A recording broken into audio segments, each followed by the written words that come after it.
This is my drying shed, and right now I've got a lift of 6x6s sitting there, but my lumber will go in there when I'm ready. At the bottom I've got 5 sets of 4x4s spaced out, and I've measured the distance between them, the center one hopefully being in the center.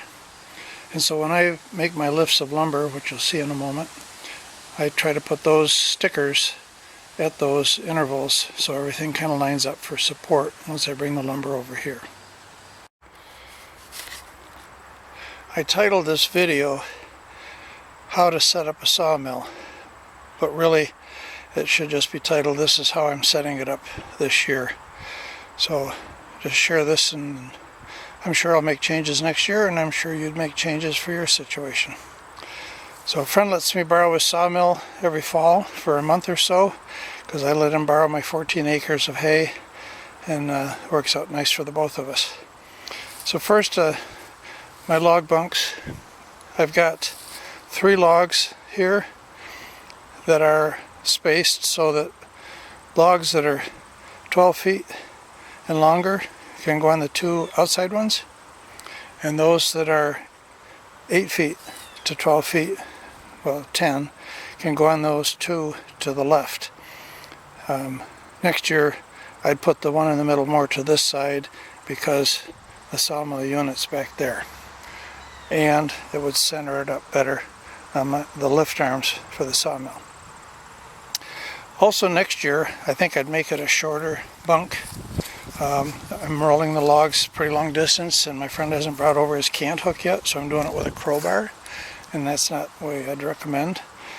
So now I'm thinking that I would set up maybe 3 or 4 log bunks. I think I've got room. I'm not going to show you what I got here, just for convenience, but I'd have a bunk for the 8-footers, another one for the 10s, another one's for the 12s, another one's for 14 and bigger, so that I could bring over a set of similar sized logs and have things set up centered for the lift arm and the sawmill, and do all one kind first. Plus, when I get to stacking my lumber, I'm just dealing with one kind of lift, 8, 10, 12, 14 or bigger, and not having to have a couple different lifts going at the same time.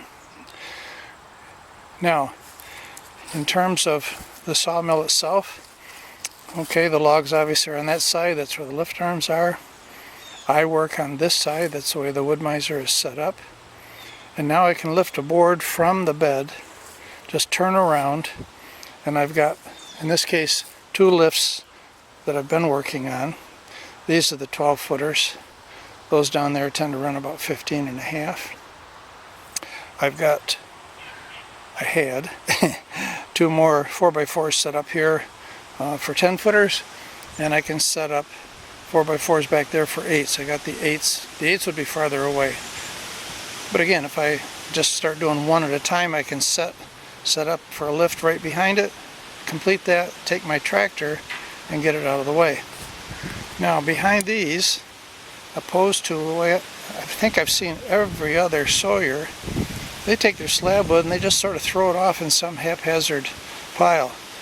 Well, first off, I'm not going to want a pile of slab wood sitting around forever. It's going to be moved, and I don't want to handle it again. So I'm stacking mine up neatly. But because I can sell my slab wood cut up for firewood length, for campfire wood, I try to make my ends even. So when I come in and pick this lift up, I can then take it over to my firewood area, and I can cut them on the lift and have the pieces fall freely and not bind up and so forth. Or if I don't want to do it now because I've got limited time with my friend's sawmill, I've got, actually, let's see if I can find them here. I've got some 4x4s set up over there, so I can pick this lift up, take it over there, set it down, and start another lift. If that gets to a point where my tractor has reached its limit, I can set up another set of 4x4s off to the side. I can store as many lifts of slab wood as I need to back there.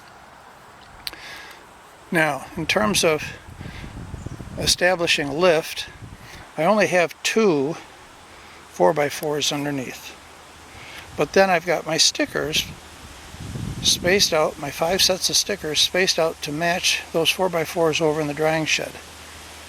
When I get, and I've got this covered with plastic, it'll sit here until I figure I've got my lift ready. But notice I've got 4x4s under here, and these 4x4s match again how the spacing is in the drying shed. So now I've got enough space I can get in here with a forklift. Once I've established more lifts on top, I can easily get in with the forklift and lift the lift off and take it over to the drying shed. And then I've got 4x4s on top of the next one, so it's all set up for the lift that's going to go on top of them. The plastic I've put on here is a roll of 6mm plastic I got at Lowe's. I'm sure any of the other home remodeling stores have got similar plastic. It was in a 10-foot wide, 100-foot long roll, 6mm, and it works out that it's actually folded twice in the roll. I've only unfolded it once, but eventually I'm going to cut this so that I have 5-foot wide rolls. That leaves my sides open enough while it's sitting here to begin the drying process to some extent before I put it in the drying shed. This plastic is a little long for the shorter boards that are on top. Sorry about that, my camera decided to zoom in on its own. I try to leave the ends so air can get to them and blow through and help in the drying process also. Then of course I have the boards, scrap boards on top, keep the plastic from blowing off. That pile down there is a bunch of 4x4s waiting to fill in for the next lifts when I need them. So that's how I've set it up. I'm trying to keep my carrying of lumber to a minimum. So theoretically, I lift a board from the sawmill. Oh, by the way, I sweep it off before I take it off the sawmill.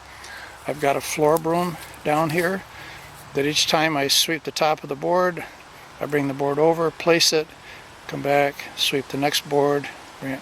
And I'm also doing my cants. If I've got a 12-inch thick cant and I'm doing 1-inch boards, I'll do all 12 boards and leave them there. Yes, it means more lifting and lowering of the sawmill, but it means that the sawmill is basically running just when I'm sawing and returning, as opposed to sitting there at one end idling while I'm sweeping and moving boards. So once that cant is all sawn, I take the sawmill back down there, shut it off, and sweep and carry. And that's the only handling I'm going to do with these boards, from the sawmill to the lift. From here, the tractor is going to take it over to the drying shed, and it's going to sit there in the drying shed for a year or two, and then it'll get moved up to my barn, to my lumber yards. Then I have to handle it one more time, take it off from the lift and stack it in my lumber racks. So that's how I've got it set up this year. Maybe there's some parts of this that you can make use of, or maybe you can leave me some comments where you already see things that I could do differently and do better.